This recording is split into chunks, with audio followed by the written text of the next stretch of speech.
Bonjour, bienvenue sur le podcast Une maison en France, un podcast en français facile pour ceux qui rêvent d'avoir une maison en France ou qui ont déjà une maison en France et bien sûr pour tous ceux qui veulent perfectionner leur français. Je suis Jérôme, je suis professeur de français langue étrangère et j'écris aussi des livres pour vous si vous apprenez le français. Chaque semaine, je lis un chapitre, ils sont tout petits, du roman en français facile, Les surprises du premier été. Puis, je vous explique le français utilisé dans le texte. Dans ce nouvel épisode, Peter montre à son voisin François l'avancement des travaux. Que vont-ils se dire exactement ? Vous allez le savoir dans quelques instants. Dans la partie explication, je vais vous parler des mots « toit » et « toiture ». Je dirai aussi quelque chose sur les petits adverbes comme « bien »,« déjà » et « encore ». Mais sans plus attendre, poursuivons l'histoire.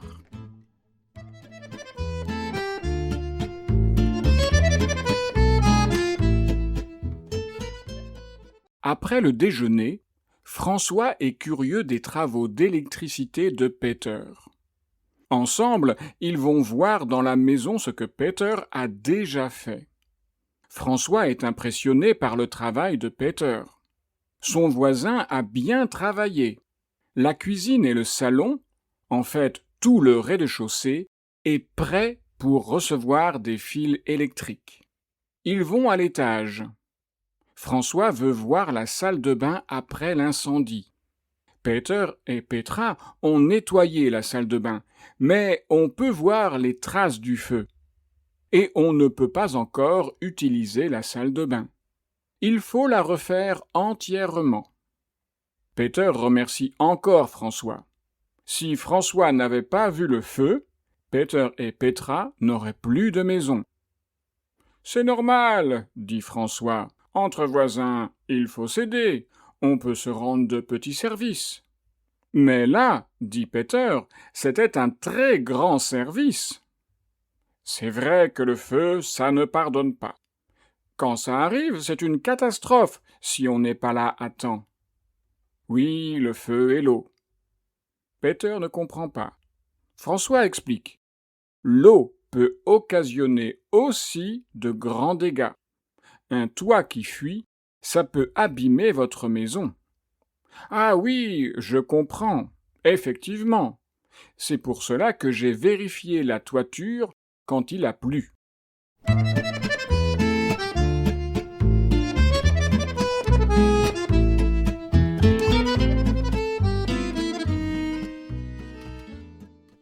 Et vous, quand vous avez acheté votre maison en France, avez-vous vérifié l'état de la toiture ? Car un bon toit, c'est indispensable pour avoir une maison. Et si vous êtes sur le point d'acheter une maison en France, alors vous devez faire très attention à la toiture. Le toit doit être en parfait état. Toit, toiture, pourquoi deux mots qui désignent plus ou moins la même chose ? Oui, c'est en gros la même chose, mais avec quand même une petite différence. Le toit, c'est le mot familier qui est utilisé pour parler de la partie visible d'une maison, qui sert, disons, de chapeau à la maison. La toiture, c'est un terme plus technique. C'est ce que vous voyez, mais c'est aussi l'ensemble, la structure qui constitue le toit, avec la charpente, ou autrement dit, la structure du toit. Et aussi avec la couverture. Je veux parler de ce qui recouvre le toit pour le protéger de la pluie, c'est-à-dire les tuiles ou les ardoises.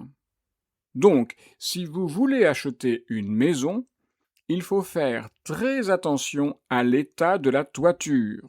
La charpente doit être stable, c'est-à-dire solide, elle ne doit pas bouger, et elle doit être saine, c'est-à-dire sans champignons, sans insectes parasites. La couverture doit être homogène. Les tuiles ou les ardoises doivent être en bon état. Bref, pour faire simple, vous devez avoir un toit solide et qui ne laisse pas passer l'eau de pluie.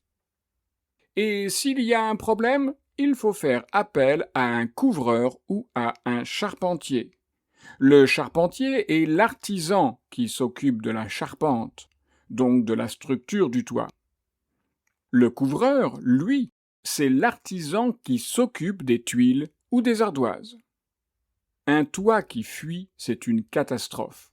S'il y a une fuite dans le toit, c'est-à-dire si de l'eau de pluie peut passer à travers le toit, il faut vraiment s'inquiéter. L'idéal, c'est d'inspecter la toiture quand il a plu. C'est justement ce que disent François et Peter. Rappelez-vous, l'eau peut occasionner aussi de grands dégâts. Un toit qui fuit, ça peut abîmer votre maison. Ah oui, je comprends. Effectivement, c'est pour cela que j'ai vérifié la toiture quand il a plu. Quand il a plu? Vous comprenez le mot plu? P-L-U? Nous en avons déjà parlé à l'épisode 48 de ce podcast. C'est le participe passé du verbe pleuvoir. Et le verbe pleuvoir, vous connaissez. C'est quand la pluie, donc des gouttes d'eau, tombe du ciel. Au présent, vous avez il pleut. Au passé, vous pouvez avoir il a plu. Mais attention, il existe deux mots plu qui ont des sens complètement différents. Il y a donc le sens de pleuvoir et un autre sens qui n'a rien à voir avec la pluie. Écoutez cet exemple. Vous n'avez pas acheté la propriété?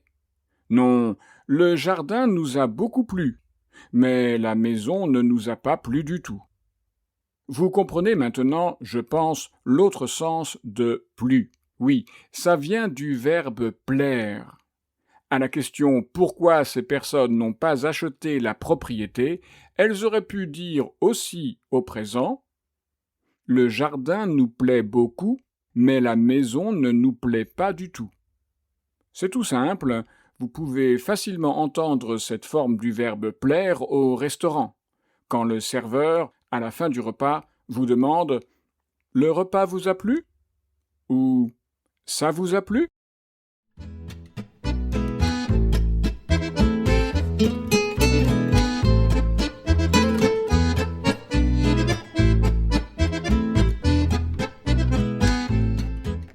Réécoutons maintenant les premières phrases du texte. Après le déjeuner, François est curieux des travaux d'électricité de Peter. Ensemble, ils vont voir dans la maison ce que Peter a déjà fait. François est impressionné par le travail de Peter. Son voisin a bien travaillé. Dans ce passage, il y a deux petits adverbes que les apprenants de français ne mettent pas toujours à la bonne place dans les phrases, surtout quand il y a un passé composé. Réécoutez ça. Ce que Peter a déjà fait. Et son voisin a bien travaillé. Vous remarquez que les adverbes déjà et bien se trouvent entre l'auxiliaire avoir, donc ici le verbe a, et le participe passé, ici fait et travailler. Donc nous avons il a déjà fait et il a bien travaillé. Je souligne ce point de grammaire car j'entends trop souvent des phrases comme « attention, ce n'est pas correct », des phrases comme « il a fait les courses déjà » ou « elle a bricolé bien ».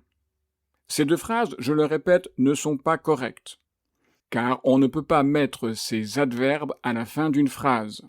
On doit dire « il a déjà fait les courses » et « elle a bien bricolé ». Mais attention, ce que je viens de dire n'est pas valable pour tous les adverbes.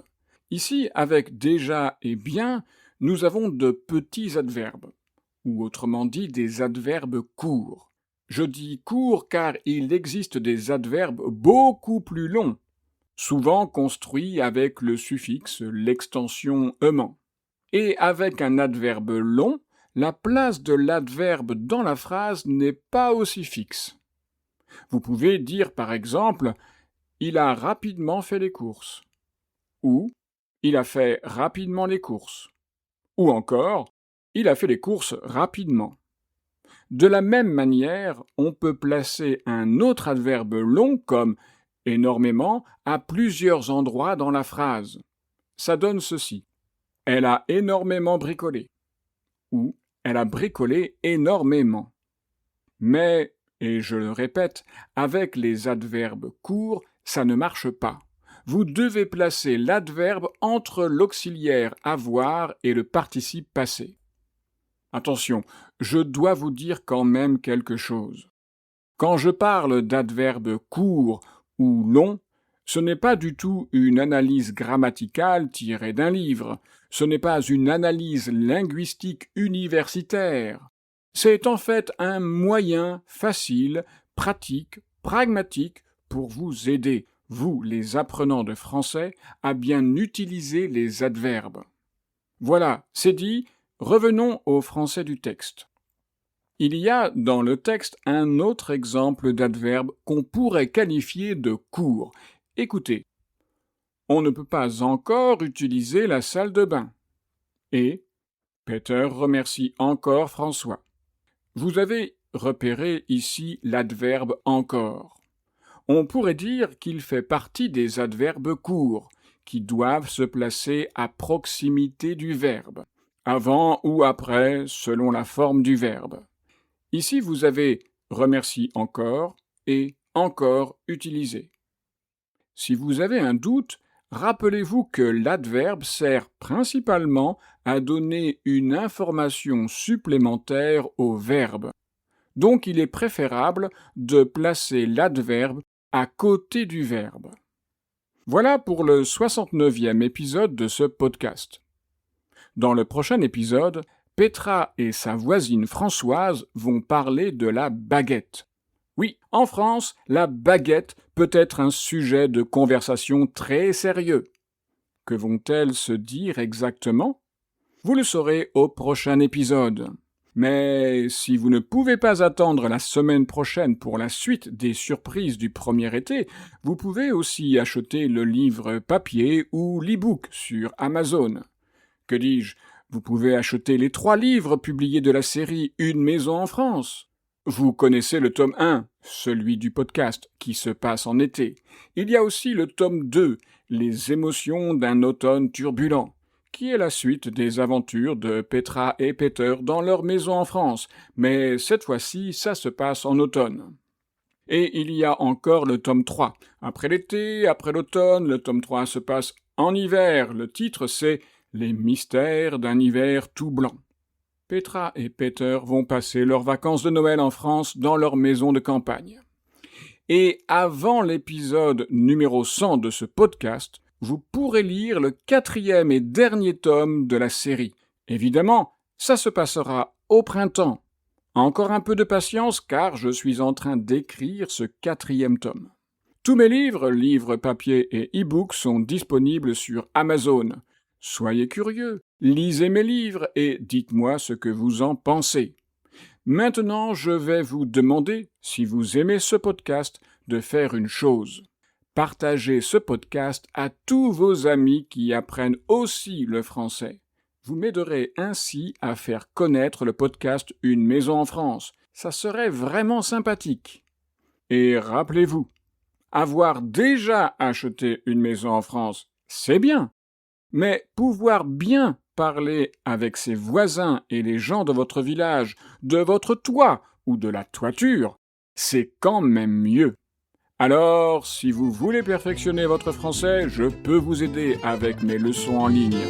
Pour en savoir plus, vous trouverez mon adresse e-mail et mon site internet dans la description de cet épisode. Au revoir!